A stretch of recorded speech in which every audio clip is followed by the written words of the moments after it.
नमस्कार विद्यार्थियों, मैं पवन कुमार फिर से आपके सामने हाजिर हूँ। हिंदी जो अपना प्रकरण चल रहा था उसका एक बिंदु हमने उठाया था जिसका नाम है वर्णमाला। और मैं आशा करता हूँ कि आप सभी स्वस्थ होंगे और अपने काम में व्यस्त होंगे और पढ़ाई को लेकर पूरे रूप से आप अपने सीरियस होंगे और अपने लक्ष्य को लेकर अपने घर वालों की जो आशाएं हैं, उम्मीद है, उन सब को लेकर आप क्या रहेंगे कि अपने दिन प्रतिदिन अपनी क्या है मेहनत कर रहे होंगे। अपने बात करते हैं कि अपना वर्णमाला टॉपिक चल रहा था, उससे पहले मैं आपको ज्ञात करा दूं कि अपना जो ये अपना चैनल जो है यूट्यूब का जो प्लेटफॉर्म है, ऑनलाइन प्लेटफॉर्म जो है अपनी एकेडमी का, तो इसके अंदर जो है आप अपने प्लेलिस्ट चेक कर लेना कि सभी विषयों को लेकर बढ़िया बढ़िया जो अपने अध्ययन करता है, अपने जो सर हैं और अपने विज्ञान की क्लासेज हैं, ज्योग्राफी की क्लासेज हैं, पॉलिटी की क्लासेज हैं और कल्चर की क्लासेज हैं, गहन अध्ययन करवाया गया है उसके अंदर। तो वो भी अपने क्या है अपनी आवश्यकता अनुसार जो आपके विषय वस्तु के अंदर दिया हुआ है, आपके पाठ्यक्रम के अंदर दिया हुआ है, तो उन सभी प्लेलिस्ट के अंदर उनको ढूंढकर आप लगा सकते हैं। प्लेलिस्ट के अंदर आसानी से आपको मिल जाएगी। और मैं आपको बता दूं कि जितना भी आपको मैटर इस पे करवाया जाता है वो सारा का सारा ऑथेंटिक होता है और एक बढ़िया तरीके से एक विशेषज्ञ द्वारा ही करवाया जाता है। ठीक है, तो आज अपने जो बिंदु चल रहा था वर्णमाला, उसका भाग नंबर 2 लेकर आए हैं। और भाग नंबर 1 में जो अपने कर चुके थे वो क्या था अब तक, कौन सा व्याकरण के बारे में पढ़ना शुरू किया था, हिंदी व्याकरण शुरू की थी। तो इसके अंदर अपने वर्णमाला पढ़ रहे थे, उसके बाद शब्द अपने वर्णमाला स्टार्ट किया था। तो हमने बात की थी कि हिंदी व्याकरण जो है वो वर्ण विचार, शब्द विचार और वाक्य, इन तीनों से मिलकर बनी होती है। और उसके बाद में हमने बात की थी कि वर्ण विचार में वर्ण के ऊपर अपने क्या किए थे, 5 तथ्य किए थे। और हमने की कहा था कि बात की थी कि मौखिक इकाई सबसे छोटी भाषा की कौन सी होती है, ध्वनि। लिखित इकाई भाषा की सबसे छोटी कौन सी होती है, वो होती है वर्ण। और भाषा की सबसे छोटी इकाई कौन सी होती है, वो होती है वर्ण। अर्थ के आधार पर सबसे छोटी इकाई शब्द पढ़ी थी। उसके बाद में भावार्थ के आधार पर सबसे छोटी इकाई वाक्य पढ़ी थी। भावार्थ के आधार पर सबसे बड़ी इकाई है वाक्य जो है वो व्याकरण का सबसे बड़ा अंग है, ये भी बात कर ली थी। और उसके बाद में हमने जो बात की थी, हमने जो चर्चा की थी वो की थी वर्णों के बारे में। वर्ण दो तरीके के होते हैं, एक स्वतंत्र वर्ण होते हैं, एक स्वतंत्र वर्ण होते हैं। स्वतंत्र वर्णों की बात कर लें तो सभी स्वर और सभी व्यंजन जो है स्वतंत्र, क्योंकि बिना स्वरों के व्यंजनों का क्या है, व्यंजनों का अस्तित्व नहीं है, क्योंकि व्यंजनों को बोलते समय स्वरों की आवश्यकता पड़ती है। तो ये बात कर ली थी हमने। फिर उसके बाद में हमने 11 स्वरों को विभाजित करना शुरू किया। तो उससे पहले हमने 11 स्वरों को लिखा और बाद में ये 2 और लिखे जिनको अपने क्या बोला गया, योग वाय ध्वनियां। यानी कि एक को अनुस्वार और एक को विसर्ग बोला गया था। और इन दोनों को अयोग वाह ध्वनियां बोला गया। क्यों बोला गया ये भी बताया, क्योंकि व्यंजनों के साथ जुड़ तो जाती है लेकिन वह नहीं करती है, चलती नहीं है ये। और उसके बाद में अपने बात की थी कि स्वरों का विभाजन जाति के आधार पर किया था, और सहजातीय या फिर विजातीय। सहजातीय 6 पढ़े थे, रट्टा मारने की जरूरत ही नहीं है आपको। और विजातीय, ठीक है जी। उसके बाद में हमने किया था कि स्वरों को बोलने में लगने वाले समय या मात्रा के आधार पर 3 भागों में बांटा था। एक मात्रिक स्वर था जिसे लघु स्वर, ऋषभ स्वर के नाम से जाना गया, छोटा स्वर के नाम से भी जाना गया जिसे मूल स्वर कहा जाता है। और उसके बाद द्विमात्रिक स्वर, गुरु स्वर, बड़ा स्वर, संधि स्वर और दीर्घ स्वर पढ़ा। और उसके बाद में प्लुत स्वर पढ़ा। और एक मात्रिक स्वर, छोटे स्वर जो थे वो 4 होते हैं। वो कौन कौन से, ए, छोटी ई, ओ, और उसके बाद में छोटा ऊ, और उसके बाद में आपका री आता है। इस री का दीर्घ रूप संस्कृत में यूज होता है। और ये जो री है ये क्या है, ये है तत्सम ध्वनि है, संस्कृत की, संस्कृत से ली गई है, इसी कारण से तत्सम स्वर बोला जाता है ना।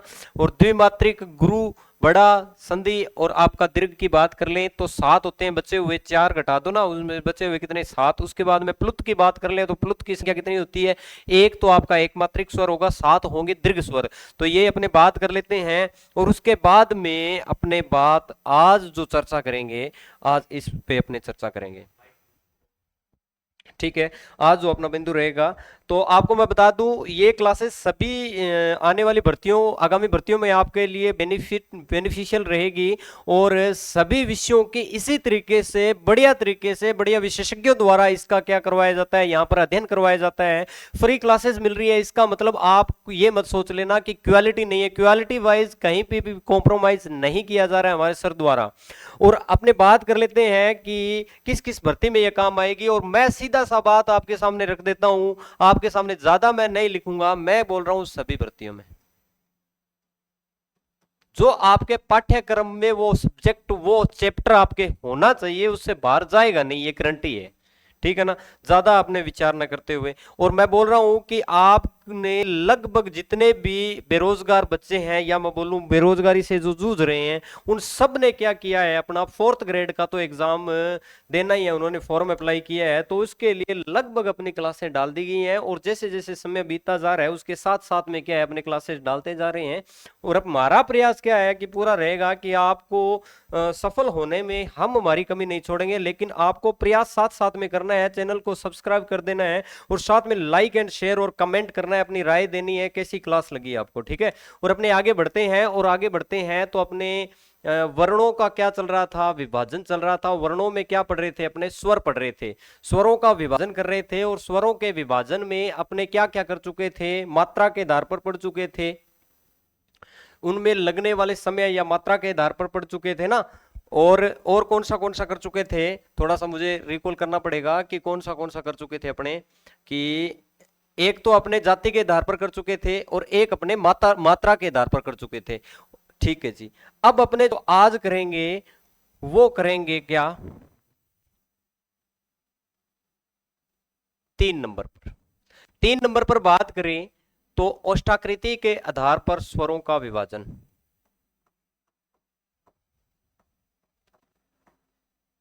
ओष्ठाकृति के आधार पर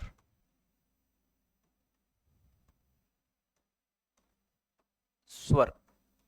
देखिए, अब आपको ये मैंने जो पहला शब्द लिखा है उसके अंदर लिखा हुआ है ओष्ठाकृति। इसके अंदर 2 पद दिए हुए हैं, एक तो दिया हुआ है ओष्ठ और एक दिया हुआ है कृति, यानी कि आकृति, यानी कि होठों की या ओठों की आकृति के आधार पर, होठों की आकृति के आधार पर स्वरों का विभाजन पढ़ेंगे। अब देखिए, होठों की या ओठों की अपनी जो आकृति है वो 2 तरीके की बन सकती है। कितने तरीके की बन सकती है, 2 तरीके की बन सकती है। तो 2 भागों में बांट सकते हो ना आप। ओष्ठाकृति के आधार पर स्वरों को कितने भागों में बांट सकते हो, 2 भागों में बांट सकते हो ओष्ठाकृति के आधार पर। तो याद रखना, ओष्ठाकृति के आधार पर स्वरों का विभाजन किया जाए तो 2 है।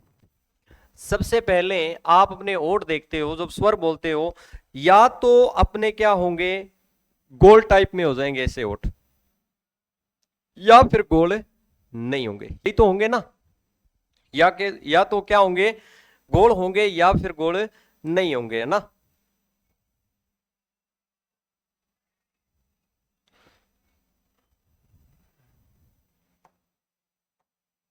एक सेकंड, थोड़ा टेक्निकल।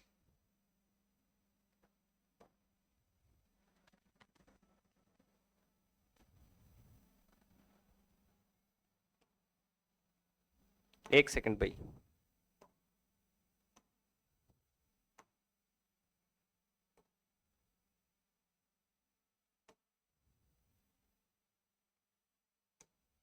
ठीक है जी,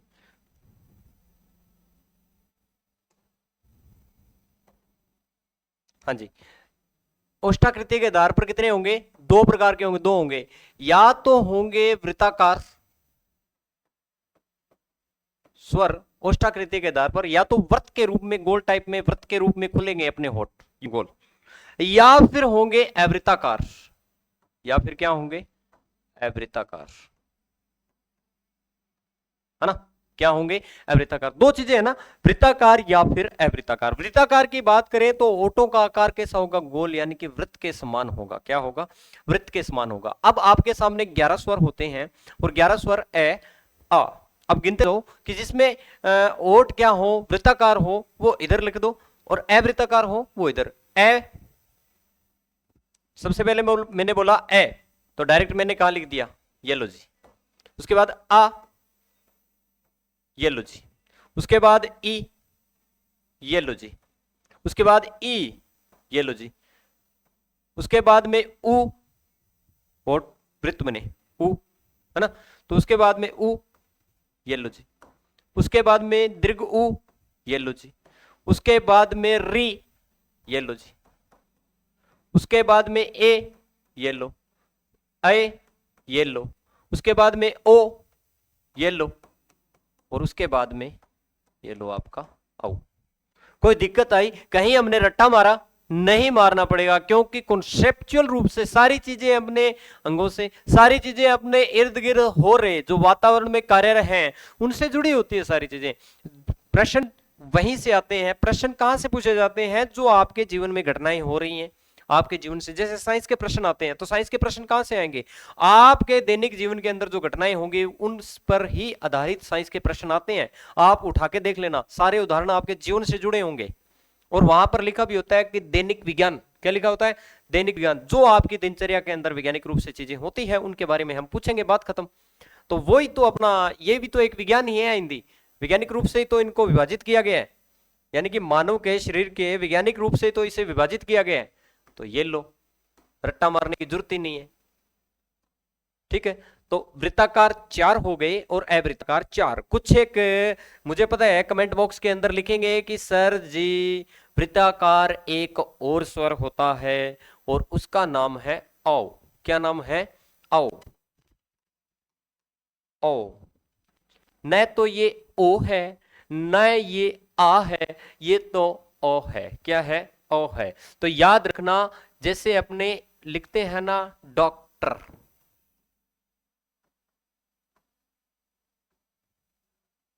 लिखते हैं, इसी स्वर का यूज किया जाता है। अब ये हिंदी का स्वर नहीं है, ये बोला तो ओटो से ही जाता है, ये होता तो क्या है? वृत्ताकार ही होता है। ये क्या है? वृत्ताकार ही होता है। लेकिन ये क्या नहीं है? हिंदी का मूल स्वर नहीं है, इसलिए इसे 11 स्वरों में नहीं रखा गया। इसी कारण इसे ओष्ठाकृति वाले में नहीं रखा गया। इसकी चर्चा करेंगे अपने। इसे विदेशी स्वर बोला जाता है, मेहमान स्वर बोला जाता है, इसे आगत स्वर बोला जाता है। इस पे चर्चा करेंगे अपने, अलग से इस पर क्या होगी? डिबेट होगी इसी वर्णमाला के अंतर्गत, अपने वर्ण विचार के अंतर्गत। तो इस पे चर्चा करेंगे। तो अपने एक बार इसको छोड़ते हैं, तो याद रखना एक बार के लिए आप इतना ही लिख लेना, नोट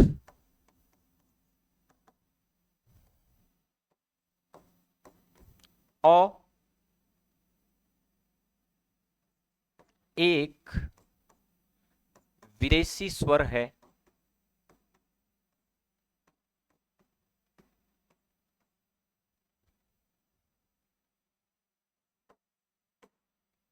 जिसका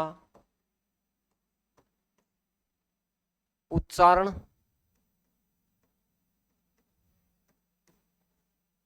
ओठों से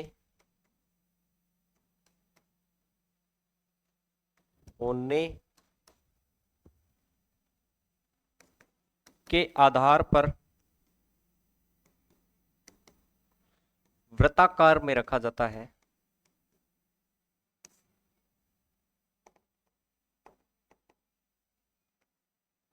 वृत्ताकार में रखा जाता है।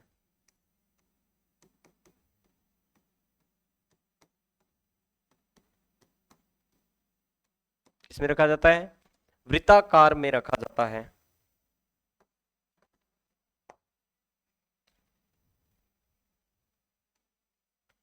लेकिन हिंदी वर्णमाला में, हिंदी वर्णमाला में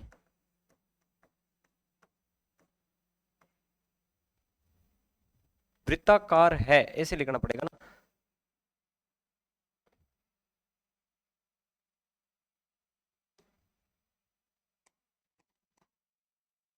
क्या है ये?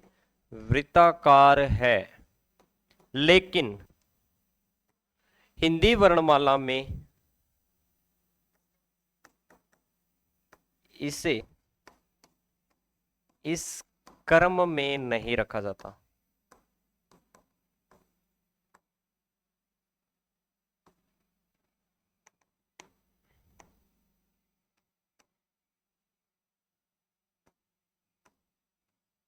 नहीं रखा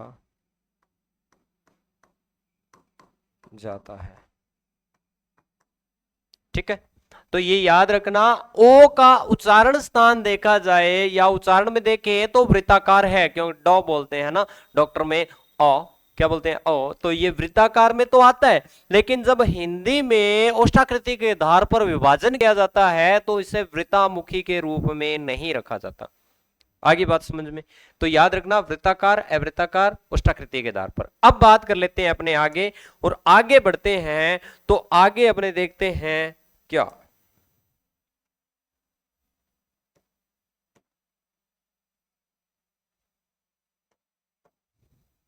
देखिए 4 नंबर पर देख लेते हैं अपने जीवा,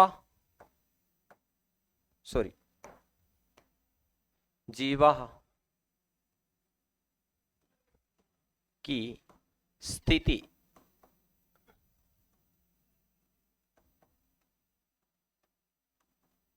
के आधार पर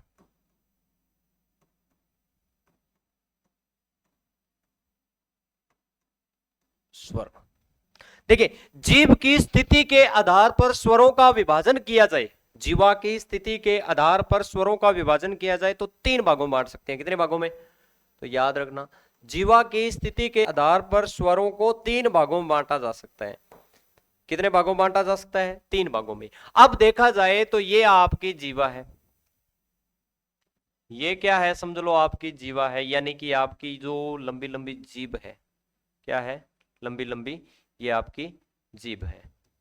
ठीक है ना, एग्जाम्पल के लिए मैं लिख रहा हूं कि ये समझ लो आपकी जीभ है। ठीक है जी, अब जब इस जीभ की बात आती है तो ये जीभ है ना, आपको पिटा भी सकती है कहीं और आपकी जय जयकार भी करा सकती है। इस पर कंट्रोल रखना पड़ता है भैया, इस पर क्या रखना पड़ता है, कंट्रोल रखना पड़ता है। और इस पर कंट्रोल कब रहेगा, जब आप शिक्षित होंगे। अंबेडकर जी ने कहा था ना कि शिक्षा वो शेरनी का दूध है जिसे पी करके दहाड़ा जा सकता है, दहाड़ता है ना, तो याद रखना, तो याद रखना ये समझ लो आपकी जीभ है। अब देखिए इस जीभ के अंतर्गत बात करें, इस जीभ के अंतर्गत बात करें तो देख लीजिए इस जीभ को अपने 3 भागों में बांट सकते हैं। एक तो ये वाला भाग, एक तो ये वाला भाग, एक बिल्कुल मध्य वाला भाग। कौन सा भाग, बिल्कुल मध्य वाला भाग। एक तो ये वाला भाग, एक बिल्कुल मध्य वाला भाग, और एक बिल्कुल पश्चिम वाला भाग। कौन सा भाग, ये पश्चिम वाला भाग। तो 3 ही भाग हो सकते हैं। जीभ के 3 भाग कर दिए हमने, एक तो बिल्कुल आगे वाला भाग, एक मध्य वाला भाग, और एक पीछे वाला भाग। यानी कि मध्य बिल्कुल आगे वाला भाग मतलब बिल्कुल बाहर की तरफ जो होता है वो मध्य मतलब बीच वाला, और पीछे वाला मतलब बिल्कुल जो कंठ के सटा होता है वो वाला, है ना। अब अपने बात करते हैं ये वाला। देखिए कि सबसे पहले ये आता है अग्रभाग, इसे क्या बोलते हैं, अग्रभाग। इसे बोला जाता है मध्य भाग, इसे क्या बोला जाता है, मध्य भाग। और इसे बोला जाता है पश्चिम भाग। क्या बोला जाता है, पश्चिम भाग। आगे बात समझ में, अगर भाग ये बिल्कुल आगे वाला भाग, मध्य भाग और पश्चिम भाग, 3 भाग आपको याद हो गए। 3 भाग, अगर भाग बिल्कुल आगे वाला भाग, अगर बिल्कुल आगे खड़ा है कोई व्यक्ति, बिल्कुल स्टूडेंट कोई कतार में आगे खड़ा है तो उसका नंबर क्या होगा, 1। क्या होगा, 1 लिख दीजिए। कोई कतार में लड़का खड़ा है, अगर भाग में खड़ा है बिल्कुल आगे, तो उसका नंबर क्या होगा, 1। आया समझ में। तो अगर भाग को किस में रख दिया, 1। अब ये सीक्वेंस चलेगा 1, उसके बाद 2 नंबर, उसके बाद क्या आएगा, 2 नंबर, उसके बाद आपका बिल्कुल अंत वाला भाग 3 भागों में बांटा तो 3rd नंबर पे बिल्कुल पीछे वाला भाग आएगा। स्टूडेंट बिल्कुल आगे खड़ा था अगर भाग में, स्टूडेंट उसके पीछे खड़ा था मध्य भाग में, उसके पीछे खड़ा था 3 स्टूडेंट थे तो 3 नंबर पर ये आ गया, ये पश्च वाला भाग आ गया। अब इतना समझ में आया। अगर ये वाली थ्योरी समझ में आती है तो आप जीवा की स्थिति के आधार पर क्या है, स्वरों का विभाजन करना नहीं भूलोगे। रट्टा मारने की आवश्यकता कभी नहीं पड़ेगी। जीभ को देख लेना, बिल्कुल जीभ का अगर वाला भाग 1 नंबर, मध्य वाला भाग 2 नंबर और पश्च वाला भाग 3 नंबर। आगे बात समझ में। अब 3 भागों में बांट दिया। अब यहां तक कोई दिक्कत है आपको? नहीं है तो आगे बढ़ूं? बढ़ता हूं आगे। आप बताइए, बढ़ू नहीं बढ़ू? बढ़ ही जाता हूं, क्योंकि तो आप तो बोल के बता नहीं सकते, है ना, आप तो बोल के बता नहीं सकते। तो देखिए भाई, जो 1 नंबर, ये 2 नंबर और ये आपका 3 नंबर, स्वर कितने होते हैं? 11। उन 11 स्वरों को क्या है यहां पे थोड़ा सा देख लेते हैं। ए आ ई, ए आ ई, दीर्घ ई, उ री, ए आई, ओ और आपका औ। क्या होगा आपका? औ होगा। आगे बात समझ में आई क्या? इतनी बात समझ में। ये 11 स्वर हो गए ना, ये याद हुआ ना, अगर भाग 1 2 3, अगर भाग, मध्य भाग, पश्च भाग। आगे बात समझ में। आप सिर्फ एक ही स्वर याद रखना। सबसे पहला स्वर कौन सा है? एस स्वर है। तो याद रखना, मध्य भाग से सिर्फ एक ही स्वर उच्चारित होता है। मध्य भाग से केवल एक ही स्वर उच्चारित होता है और उस स्वर का नाम होता है ए। बस एक स्वर याद रखना, ये क्रम याद रखना, पूरा का पूरा विभाजन आपका क्लियर। मध्य भाग से सिर्फ एक ही स्वर उच्चारित होता है, उसका नाम होता है ए। जीवा के मध्य भाग से सिर्फ एक ही स्वर उच्चारित होता है, जिसका नाम होता है ए। क्या नाम होता है? ए। आगे बात समझ में आई? क्या बात समझ में? अब मैं आपके सामने एक लाइन बोल रहा हूं, आप बताइए 3 नंबर पर कौन है? पश्च भाग। पश्च भाग क्या है? 3 नंबर बोल सकते हो आप। क्या बोल सकते हो? 3 नंबर। तो आप याद रखना, ए को छोड़कर जितने भी स्वर हैं जिसकी आकृति 3 के समान है, वो सारे के सारे 3 नंबर वाले के पास बैठेंगे। चीजें समझ में आ रही हैं? कि जितने भी स्वर हैं उनमें से ऐसे स्वर छांट लो जो 3 की आकृति से बने हैं। इस प्रकार से। किस प्रकार से? इस प्रकार से बने हैं। उनके खड़ी पाई भी लगी हो सकती है और खड़ी पाई नहीं भी लगी हो सकती, लेकिन 3 से बना एक छोड़ देना। कौन सा? ए स्वर को छोड़कर जितने भी 3 से बने स्वर हैं, वो सारे के सारे कहां बैठेंगे? 3 वाले के पास बैठेंगे। कहां बैठेंगे? 3 नंबर वाले के पास बैठेंगे। आगे बात समझ में? चलो देखते हैं जी। ए तो इधर आ गया, 3 से एक निर्मित होता है आ, ठीक है जी। और उसके बाद में एक स्वर होता है उ, उसके बाद में एक स्वर होता है ये वाला, और उसके बाद में एक स्वर होता है ओ, उसके बाद में एक स्वर होता है औ। चीजें समझ में आ रही हैं? Yes and no? चीजें समझ में आ रही हैं? क्या बताइए कि 3 नंबर पर 3 नंबर से लिखे जाने वाले 3 नंबर पर 3 अक्षर के समान आकृति वाले स्वर कहां रखेंगे? 3 नंबर पर, सिर्फ ए को छोड़कर। मध्य भाग से एक ही स्वर बोला जाता है, ए स्वर। बाकी 3 नंबर वाले कहां? यहां आ गए। बाकी बचे हुए जो भी स्वर हैं वो क्या लिख दोगे? यहां लिख दोगे। यहां जैसे आपका आ गया ई, दीर्घ ई, ए आई और आपका री। कोई दिक्कत आ रही है यहां तक? यहां तक कोई दिक्कत है, परेशानी है तो बताइए। कमेंट बॉक्स में जैसी बात हो आप बता सकते हो, है ना। तो ये आपका विभाजन हो गया ना, आपका विभाजन। एक सेकंड, हाँ जी। तो इतना विभाजन हो गया ना। तो आप बताइए कि ये जीवा की स्थिति के आधार पर, या मैं बोलूं जीभ की स्थिति के आधार पर, किसके आधार पर है? जीभ की स्थिति के आधार पर। पढ़ लिया ना स्वरों को? तो स्वरों को जीभ की स्थिति के आधार पर देखा जाए तो अगर भाग, मध्य भाग, पश्च भाग में बांटा था, 1 नंबर पे कोई खड़ा है तो उसको 1 नंबर देंगे, 2 नंबर, 3 नंबर। तो 1 2 3 कर दिया। अब देखिए कि मध्य भाग से सिर्फ एक स्वर बोला जाता है, ए स्वर। कौन सा बोला जाता है? ए स्वर बोला जाता है। बाकी 3 की आकृति वाले सारे स्वर कहां रखेंगे? 3 नंबर पे। कहां रखेंगे? 3 नंबर पे रखेंगे। और बाकी बचे हुए स्वर कहां रखेंगे? इधर रखेंगे। कहां रखेंगे? इधर रखेंगे। बस इनसे अलावा जो भी बचे हुए स्वर होंगे वो यहां आ जाएंगे ऑटोमेटिकली। याद रखने की जरूरत ही नहीं है आपको, तो ये रखना है ना मध्य भाग। बाकी 3 की आकृति वाले पश्च भाग में चले जाएंगे 3 नंबर पे। कहां पे चले जाएंगे? 3 नंबर पे। बाकी बचे हुए स्वर यहां आ जाएंगे। बस बात खत्म। ठीक है जी। अब अपने आगे बढ़ते हैं। इस विभाजन की कड़ी में जो अगला विभाजन रहेगा अपना, वो रहेगा तालु की स्थिति के आधार पर। जीवा के आधार पर पढ़ लिया। अब अपने पढ़ेंगे, वो पढ़ेंगे साहब तालु की स्थिति के आधार पर। हाँ, कितने विभाजन कर चुके हैं अभी तक? ये चला था 4 नंबर, अभी करेंगे अपने 5 नंबर वाला। तो इसको इधर कर देते हैं अपने। हाँ जी। अब देखिए 5 नंबर पे देख लें तो देखिए कि तालु की स्थिति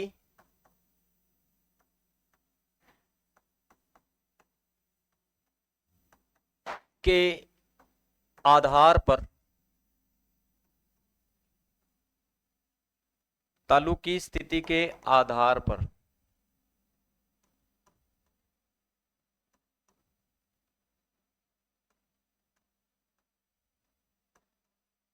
तालु की स्थिति के आधार पर स्वरों का विभाजन कितने भागों में किया जा सकता है? तो याद रखना 4 भागों में किया जा सकता है। तालु की 4 तरीके से स्थिति उत्पन्न हो सकती है। तालु की जो स्थिति है वो 4 तरीके से उत्पन्न हो सकती है। किस प्रकार से? अब मैं थोड़ी सी स्ट्रक्चर बना रहा हूं, और उस स्ट्रक्चर को जब अपने देखते हैं तो उस स्ट्रक्चर की बात कर लूं तो ये देखिए, जैसे अपना ये तालु वाला भाग है ना? ये क्या है? तालु वाला भाग है। और एक तरफ अपने तालु वाला भाग और बना लेते हैं, ये भी तालु वाला भाग है ना? ये भी क्या हो गया? तालु वाला। एक इधर और बना लेते हैं, ये भी तालु वाला भाग है। एक इधर और बना लेते हैं, ये भी तालु वाला भाग है। यहां तक कोई दिक्कत है क्या? तालुआ बना लिया क्या सबने? तालु बनाया क्या? आप देखिए ये 4 तालु बना लिए। तालु की स्थिति के आधार पर 4 भागों में बांटा जा सकता है। और ये पहली स्थिति की बात करें तो तालु के साथ जो सामंजस्य बना के रखती है वो रखती है अपनी जीवा, जो लाल रंग की होती है। यहां से शुरू होती है कंठ से, यहां से शुरू होने के बाद में ये स्थिति रहती है उसकी। ये हो गई अपनी जीवा। कौन सी हो गई?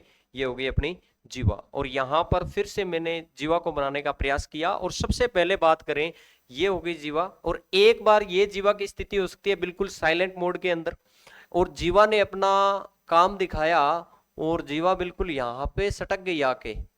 एक ये स्थिति हो सकती है। जीवा ने अपना कार्य दिखाना शुरू किया तो जीवा का एक स्थिति यहां पर ऐसे हो गई। क्या हो गई? ये वाली स्थिति हो गई, है ना? और जीवा ने एक कार्य दिखाया और यहां पे फिर से वही स्थिति उत्पन्न कर दी जो मैंने 3 नंबर पे की है, सेम पोजीशन के अंदर। अब इन दोनों में अंतर क्या है? इन दोनों में अंतर स्पष्ट करने के लिए मैं आपके सामने लिख रहा हूं। ये अपना तालु था। तालु के साथ में जो क्रिया कर रही है वो कर रही है जीवा। ऐसी पोजीशन इधर बना दी। अब इनमें फर्क क्या है? देखिए, जब तालु और जीवा अपना सामंजस्य बिठाएंगे, अपने आपस में क्या है कार्य करेंगे, शब्दों को उच्चारित करने के अंदर ये क्या है अपना कार्य करेंगे दोनों, तो क्या स्थितियां उत्पन्न होंगी? कुछ अपने स्वर बोलेंगे तो उसके अंदर पूरा मुंह खुलेगा, और जिसमें न तो जीवा काम करेगी और न ही क्या करेगा, अपना क्या करेगा, तालु काम करेगा। कहने का मतलब यही है, उसके अंदर मुंह पूरा खुला रहेगा। क्या रहेगा? खुला रहेगा। यानी कि पूरे मुंह को बंद करने का और आधा बंद करने का, आधा खुला करने का और पूरा खुला करने का जो कार्य करते हैं, ये दोनों ही करते हैं। कौन करते हैं? तालु और जीवा ही करते हैं। दोनों का कार्य रहता है। जैसे कई बार अपने पानी पीते हैं और पानी को रोकने का कार्य जो है ढक्कन के रूप में कौन कार्य कर देता है? पानी को रोकने का कार्य जीभ कर देती है। अगर जीभ भी ना हो तो पानी सीधा मुंह में डाला, सीधा अंदर, है ना? जीभ भी ना हो तो जीभ कितना पानी मुंह के अंदर रखना है, है ना, और कितना अंदर जाने देना, ये सारा कार्य जो करती है जीभ और तालु का बड़ा कार्य रहता है इसके अंदर। तो इनकी बात कर लें, जीभ की और तालु की एक स्थिति तो ये रहेगी कि मुंह खुला रहेगा पूरा। क्या रहेगा? मुंह है पूरा खुला रहेगा। तालु की स्थिति के आधार पर मुंह है खुला। क्या रहेगा? सबसे पहले इनके नाम लिख देते हैं, आप कहीं स्ट्रक्चर भी बनाओ तो आपको याद रहे। ये हो गई जीभ, क्या हो गई? जीभ। और ये हो गया आपका तालु। आई बात समझ में? सेम यही हो जाएगा, रेड वाली जीभ हो जाएगी और ये आपकी पिंक वाली जीभ हो जाएगी, अपने तालु हो जाएगा। ठीक है, तो अब अपने बात करते हैं, आगे बढ़ते हैं और बढ़ते हैं आगे तो स्थितियां देखते हैं। आपको दिखाई पड़ रहा है कि ये मुंह की स्ट्रक्चर है, मुंह की स्ट्रक्चर के अंदर ये दो अपने क्या है, मुंह के अंदर जो कार्य करने वाले अंग हैं इनकी बात कर लें। अब देखिए ये अपना मुंह है, ये बिल्कुल आपको खुला दिखाई पड़ रहा है। क्या दिखाई पड़ रहा है? बिल्कुल आपको खुला दिखाई पड़ रहा है। इसका मतलब यहां पर क्या है? खुला की स्थिति है। क्या है? खुला की स्थिति है। ठीक है जी। इधर आएंगे तो बिल्कुल जीभ क्या है? इधर अपने तालु के सटी हुई है, तो इसका मतलब ये बंद की स्थिति है। क्या है? ये बंद की स्थिति है। अब आपने देखा कि जीभ को कुछ इस तरीके से सटाया गया तालु के साथ में, तो मुंह क्या हो रहा है? आगे से तो खुला पड़ा है और पीछे से क्या है? ये बंद हो गया, मतलब बीच में से पीछे हवा नहीं जाने दे रहा है। इसका मतलब यही है, ये है आधा खुला। ये वाली स्थिति क्या है? आधी खुली। ये वाली स्थिति क्या है? आधी खुली।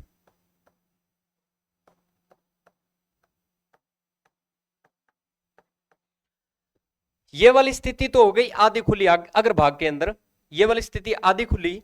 अगर मैं इस वाले के अंदर देखूं, इस वाले के अंदर देखूं, इसको देखूं, तो ये क्या हो जाएगा? आधा बंद, क्योंकि यहां से सट गया, पीछे वाला भाग आधा बंद और इधर से आधा खुला। आगे बात समझ में? तो याद रखना ये हो जाएगा आपका आधा बंद। ये स्थिति हो गई। अब आपको आधा खुला, आधा बंद, पूरा खुला, पूरा बंद कोई नहीं पूछेगा। अब इनके व्याकरणिक रूप से क्या नाम दिए गए हैं व्याकरणविदों द्वारा। ठीक है, तो उन सबको नाम याद रखना है, उन सबका नाम याद रखना है। उन सबका नाम भी कैसे याद रखना है वो भी मैं आपको तरीका बताऊंगा। क्या बताऊंगा?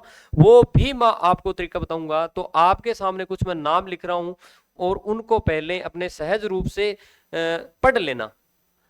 जल्दबाजी नहीं करनी। सर ये क्या लिखा रहे हो, हमारे तो समझ में नहीं आ रहा। ये लो, मैंने आपके सामने लिखा विवर्त स्वर। क्या लिखा?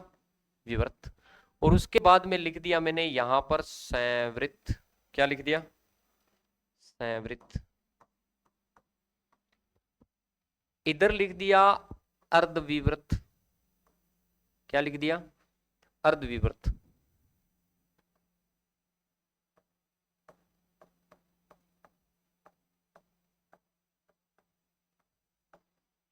और इधर लिख दिया मैंने अर्ध संवृत। अर्ध संवृत। अब यहां तक कोई दिक्कत है तो बताओ।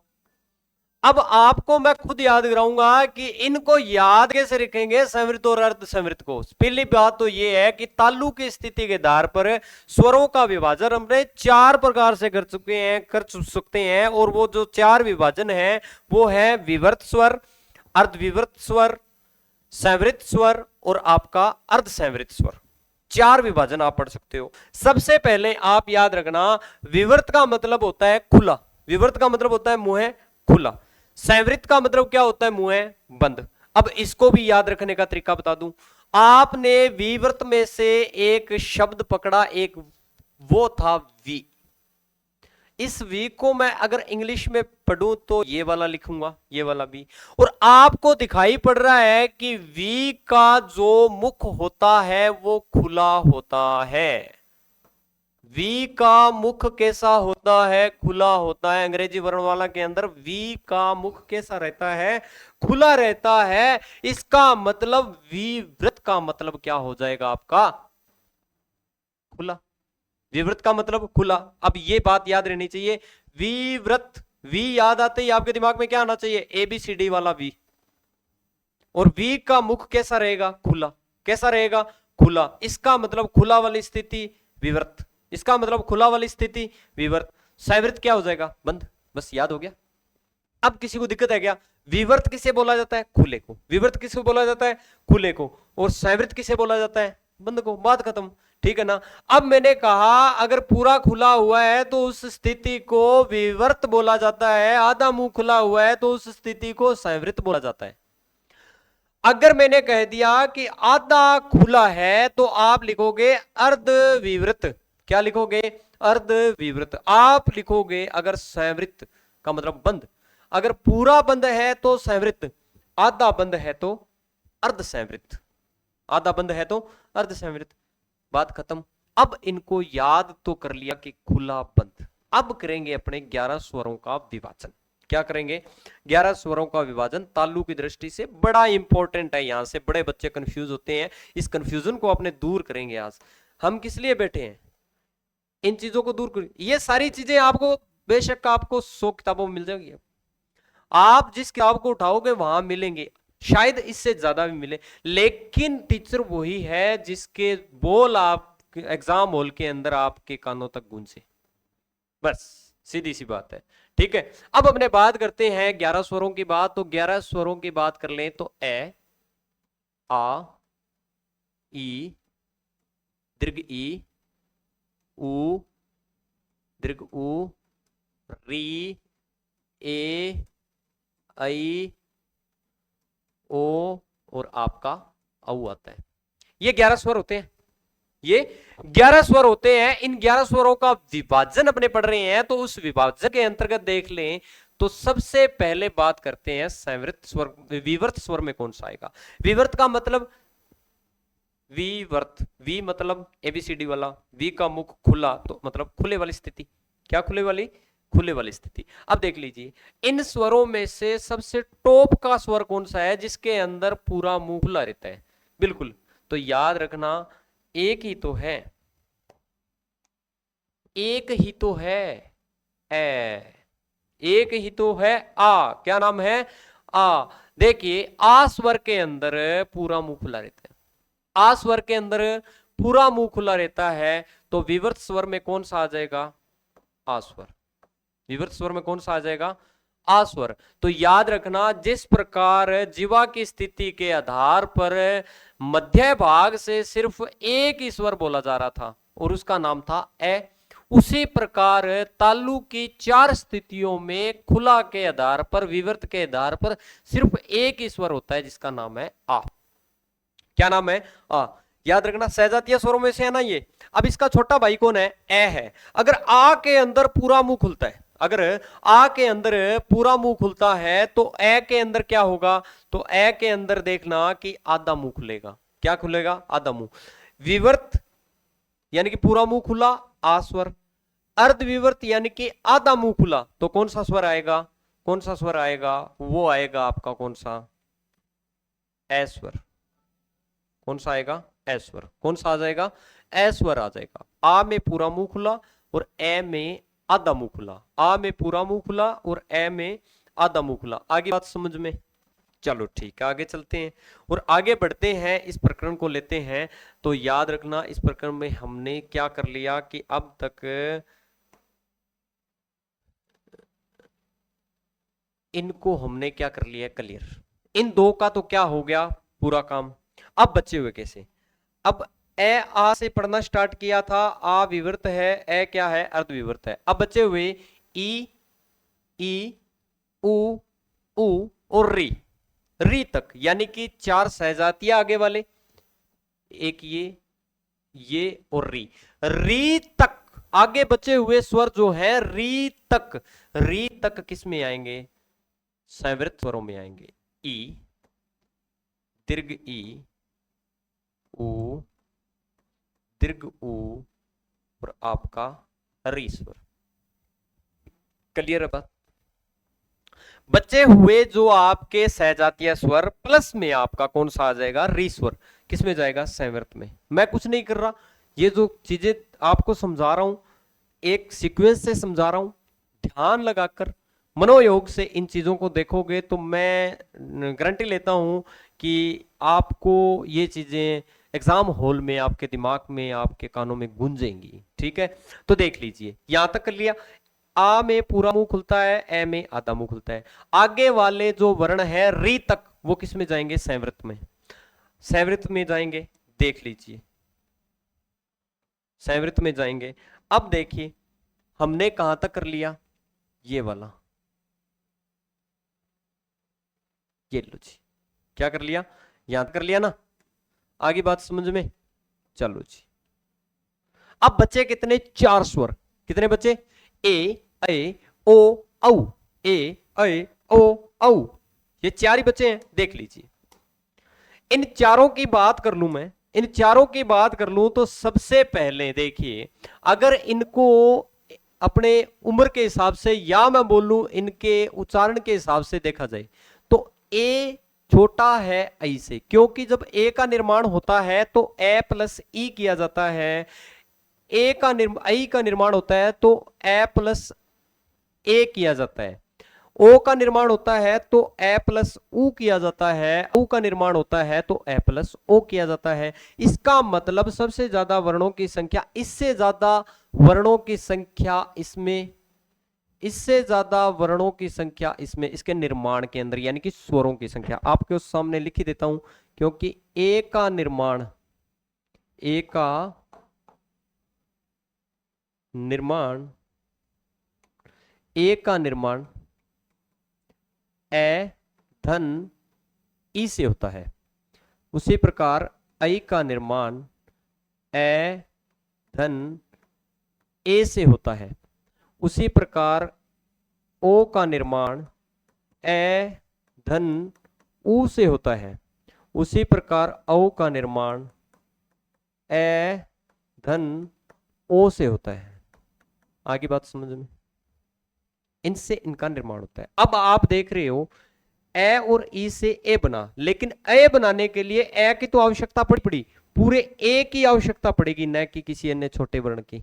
तो ये बड़ा हुआ ना इससे, देखा जाए तो ओ को बनाने के लिए ए प्लस ऊ करना पड़ता है। उसी प्रकार औ को बनाने के लिए ए प्लस ओ करना पड़ता है। इसका मतलब इसमें ये बड़ा हो गया।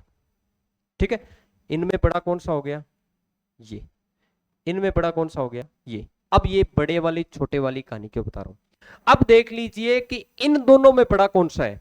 देखिए आधा खुला, मतलब कुछ ना कुछ तो क्या है, पॉजिटिविटी दिखा रहा है। क्या दिखा रहा है? पॉजिटिविटी दिखा रहा है कि आधा खुला, इस और ये बता रहा है आधा बंद, यानी कि ये नेगेटिविटी दिखा रहा है। एक भाग तो तेरा खुला है, यानी भाई साहब इस विभाजन में तो तू खुला बोल दे। क्या? नहीं नहीं, आधा बंद अपने बोलेंगे साहब, नेगेटिव बातें ढूंढ रहे हैं। इसका मतलब ये छोटा है सोच में, किससे? इससे। तो आप बताइए, छोटे को छोटे के पास रखेंगे, बड़े को बड़े के पास रखेंगे, तो यही विभाजन मैं आपको समझाना चाह रहा हूं। ये लो, छोटे कौन कौन से हैं इधर अर्ध संवृत में? ए और आपका ओ। आ जाओ, ओ सॉरी आई और आपका औ। बताओ कोई दिक्कत आई? ये हो गया आपके तालु की स्थिति के आधार पर विभाजन, है ना।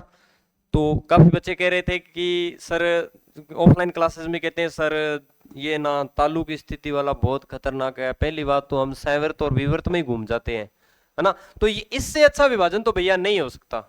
ये देखिए, ये खुले की स्थिति थी। खुले की स्थिति मतलब विवर्त की स्थिति, यानी कि विवर्त का मतलब वर्णमाला अंग्रेजी की पढ़ते हो तो वी का मुख ऊपर से खुला होता है, विवर्त का मतलब खुला। और खुले के आधार पर सिर्फ एक ही स्वर होता है, आ स्वर। कौन सा आएगा? आ स्वर।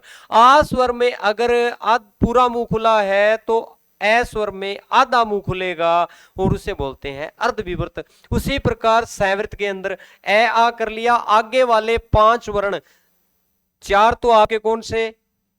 सहजातीय और एक रिवर्ण, वो लिख दो वहां तक। बचे हुए कौन से थे? ये थे। इनमें छोटा कौन है? ये है। इसमें से छोटा कौन है वर्णों के आधार पर? ये है। अब देखिए नेगेटिविटी, ये छोटा ये बड़ा, मतलब उनमें से जो बड़ा है वो इधर रख दो, उनमें से जो छोटा है वो इधर रख दो। विभाजन हो गया आपका तालु के आधार पर। आगे बात समझ में? आगे बढ़ूं? अब अपने आगे बढ़ते हैं, इसी क्रम को आगे करते हैं। अपने जो विभाजन कर चुके हैं ओष्ठाकृति के आधार पर भी कर लिया और जीवा की स्थिति के आधार पर भी कर लिया, तालु के आधार पर भी कर लिया। अब अपने बात करते हैं नासिकता, नासिकीय स्वर।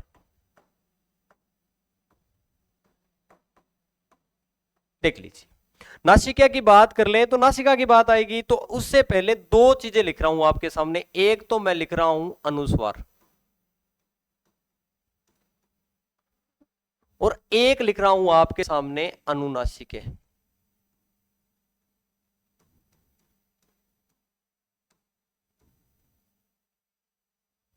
ठीक है, ये दो स्वर दो बातें लिखी है, दो पद लिखे हैं मैंने, और इनका अपने थोड़ा सा विवरण लेते हैं। वैसे पूरी व्याकरण के अंदर इनकी चर्चा कहीं ना कहीं मिलती रहेगी, लेकिन इनको थोड़ा सा विस्तार देने का अपने प्रयत्न करते हैं।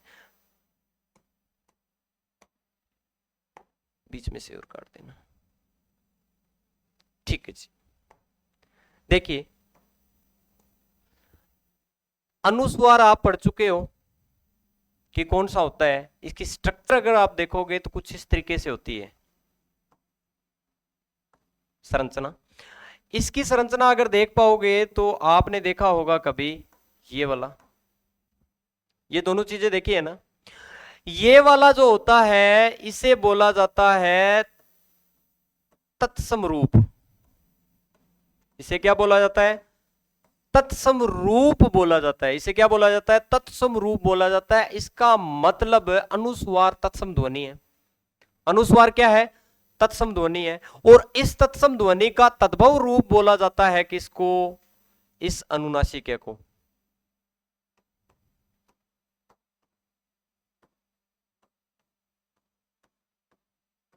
ठीक है, ये क्या आ गया? तद्भव रूप। अब अनुनासिक और अनुस्वार के अंदर फर्क क्या है? उच्चारित करते समय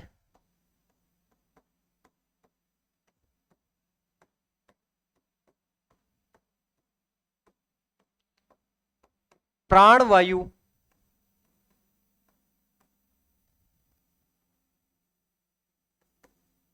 केवल नाक से प्रवाहित होती है।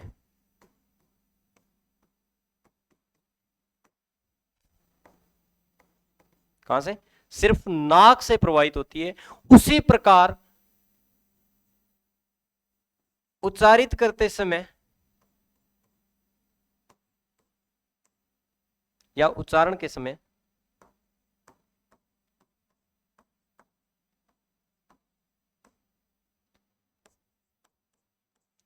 प्राणवायु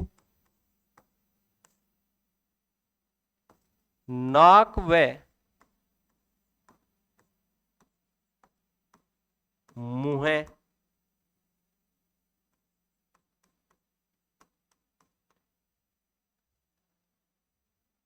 दोनों से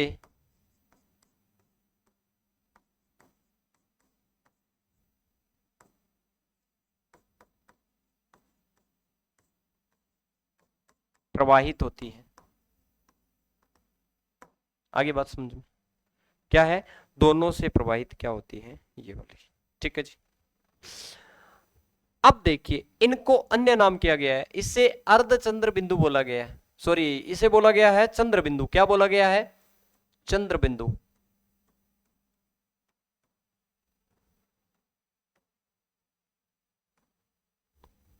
इसे क्या बोला गया है? चंद्र बिंदु बोला गया है। और क्या नाम दिया गया है इसे?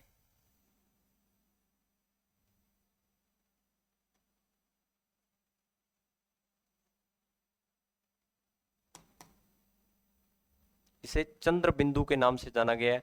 और क्या नाम दिया गया है इसे? विकसित स्वर भी बोला गया है इसे। तो याद रखना, सीधा सीधा पूछ सकता है विकसित स्वर कौन सा है, तो याद रखना अर्धचंद्र बिंदु। विकसित स्वर कौन सा है? अर्धचंद्र बिंदु। लेकिन मेहमान स्वर, आगत स्वर कौन सा है? ओ। कौन सा है? ओ, डॉक्टर वाला, है ना। तो ये अपने चर्चा कर चुके हैं। अब इसको मैंने नासिका में, अब ये सारे की सारी डिटेल कराई, लेकिन अपना जो मुद्दा रहेगा वो कौन सा रहेगा? अपना जो लिखे थे कि नासिका के आधार पर, तो याद रखना चंद्र बिंदु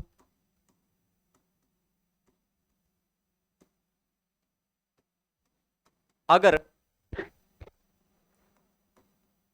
स्वरों पर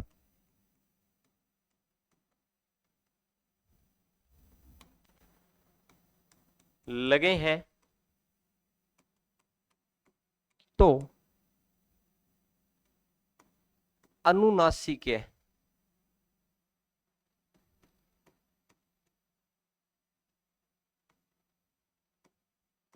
कहा जाता है।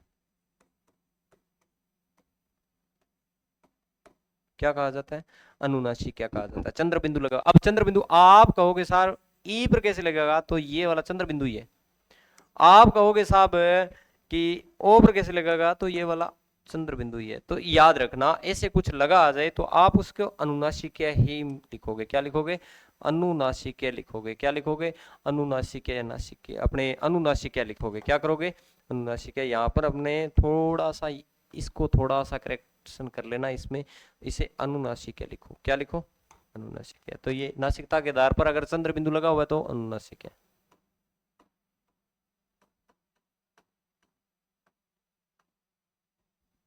आई बात समझ में? बढ़ू आगे। तो ये थोड़ी सी उच्चारण की दृष्टि से देख लेना।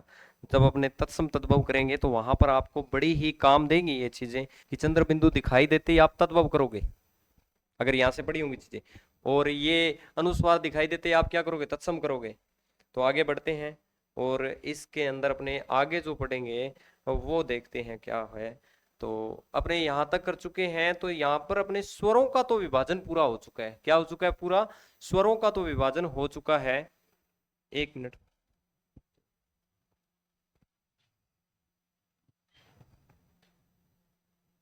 ठीक है जी। अब अपने स्वरों का विभाजन पूरा कर चुके हैं, अब अपने थोड़ा सा बिंदु को और आगे लेकर चलते हैं। अब व्यंजनों को शुरू करने वाले हैं अपने। किनको? व्यंजनों को। फिर स्वरों को और व्यंजनों को साथ साथ में करते जाएंगे। अपने क्लासेस, कुछ क्लासेस के अंदर, एक दो क्लासेस के अंदर पूरा हो जाएगा। उसके बाद अपने नेक्स्ट टॉपिक पे चलेंगे। ये बिंदु अभी तक चल रहा है। और अपने जो अब बात करते हैं व्यंजनों के बारे में, किन के बारे में बात करते हैं? व्यंजनों के बारे में। और व्यंजनों में सबसे पहले अपने बात करते हैं वर्णमाला। लिख लेते हैं पहले सबसे। अच्छा, विजिबल को नहीं? ठीक है। सबसे पहले बात करते हैं अपने व्यंजनों के बारे में। देखिए, देखिए व्यंजन, व्यंजनों के बारे में अपना चर्चा कर चुके हैं कि व्यंजन होते क्या हैं। देखिए, व्यंजनों की बात की जाए तो व्यंजनों की संख्या 33 कह सकते हो आप। सीधा सीधा प्रश्न आए तो आगे अपने बात करेंगे कि वर्णों की संख्या कितनी है। स्वर होते हैं 11 और व्यंजन होते हैं 33। कितने होते हैं? 33 होते हैं। और इन स्वरों के बाद में अपने व्यंजनों को शुरू किया है और व्यंजनों की संख्या है 33। उन व्यंजनों की बात करें तो व्यंजनों को अलग अलग नाम से जाना जाता है। वर्गीय व्यंजन होते हैं, अंतस्थ व्यंजन होते हैं, ऊष्मीय व्यंजन होते हैं। तो ये अनेक व्यंजन होते हैं, उनकी एक एक करके अपनी चर्चा करेंगे। धीरे धीरे बढ़ रहे हैं, अपना कारवा चल रहा है। आपका साथ रहा तो बहुत सारी चीजें प्रत्येक सब्जेक्ट की जितनी लगभग तो लग चुकी है, अपनी क्लासें चल ही रही है, प्लेलिस्ट के अंदर पड़ी है। और जिस प्रकार से आपको, जिस सब्जेक्ट की आपको जरूरत रहेगी, आपकी कमेंट बॉक्स के अंदर आप डालोगे, उस प्रकार से आपको प्रोवाइड करवा दी जाएंगी। उसके लिए आपका साथ चाहिए, और साथ के अंदर आपका क्या चाहिए? एक सब्सक्राइब चाहिए, लाइक चाहिए, कमेंट चाहिए और शेयर चाहिए, है ना? तो अपने बढ़ते हैं आगे और वर्णों पर विचार कर ले। तो उनके लिए क्या करना पड़ेगा? अपने व्यंजन भी साथ में लेने पड़ेंगे। और व्यंजनों की बात कर लें तो व्यंजनों में सबसे पहले बात करेंगे क, ख, ग, घ, ये। ठीक है जी। उसके बाद में आपका आएगा च, छ, ज, झ और आपका ने। उसके बाद में ट, ठ,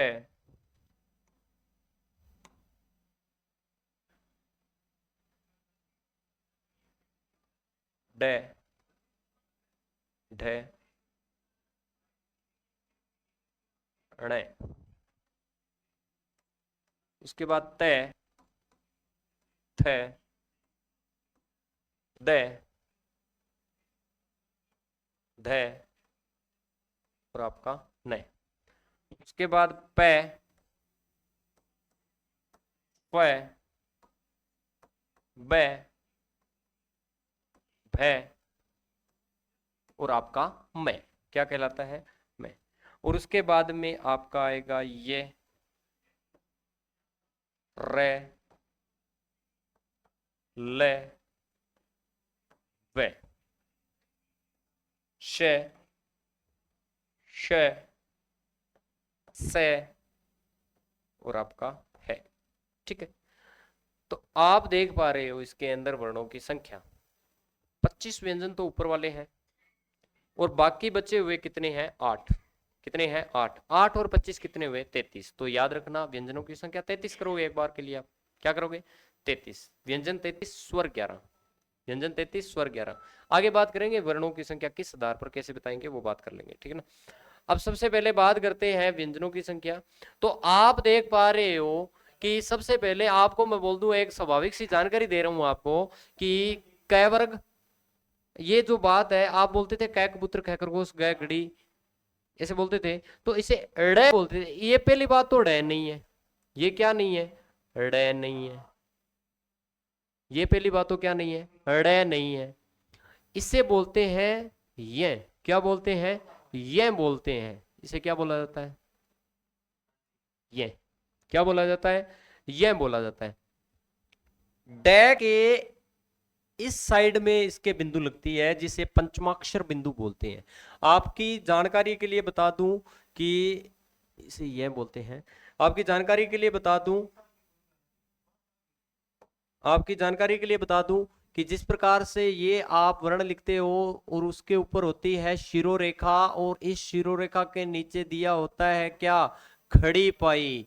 अच्छा, शिरोरेखा के ऊपर अगर बिंदु लगा हुआ है तो इसे बोलते हैं अनुस्वार। क्या बोलते हैं? अनुस्वार है। और शिरोरेखा के इस तरफ अगर बिंदु लगा हुआ है तो इसे बोलते हैं पंचमाक्षर बिंदु।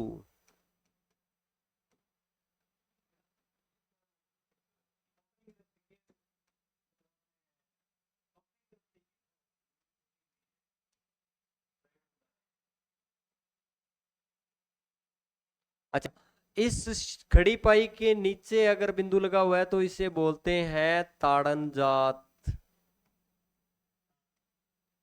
इस पे अपने कल चर्चा करेंगे, अभी समय नहीं है। तो इसे बोलते हैं ताड़न जात। और यहां अगर कोई बिंदु लगा हुआ है, क्या है? यहां अगर कोई बिंदु लगा हुआ है इसे बोलते हैं नुक्ता चिन्ह।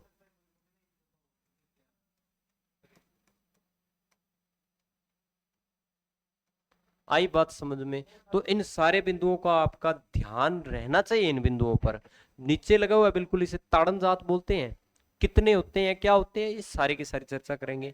ये पंचमाक्षर बिंदु है, उस तरफ लगा हुआ है। ठीक है, तो अपने क्या है अभी समय हमें क्या नहीं दे रहा है? मोहलत नहीं दे रहा है। तो इस समय को मद्देनजर रखते हुए इस क्लास को मैं यहीं विराम देता हूं और आगे अपने क्लास के अंदर मिलेंगे जिसके अंदर इस वर्णमाला टॉपिक को पूरा करने का, इस बिंदु को पूरा करने का मैं प्रयत्न करूंगा, प्रयास करूंगा। और आपका भी हमारे साथ, आपका भी साथ रहना चाहिए इस प्लेटफॉर्म पर। ये आपका परिवार है, इसको बनाए रखने के लिए आपका एक सब्सक्राइब, आपका एक लाइक, आपका एक शेयर हमें जरूरत है। और उसके अंदर आप कमेंट बॉक्स के अंदर जो भी कमी और अच्छाई है वो आप जरूर शेयर करें। मैं आपके सामने फिर से आऊंगा और धन्यवाद।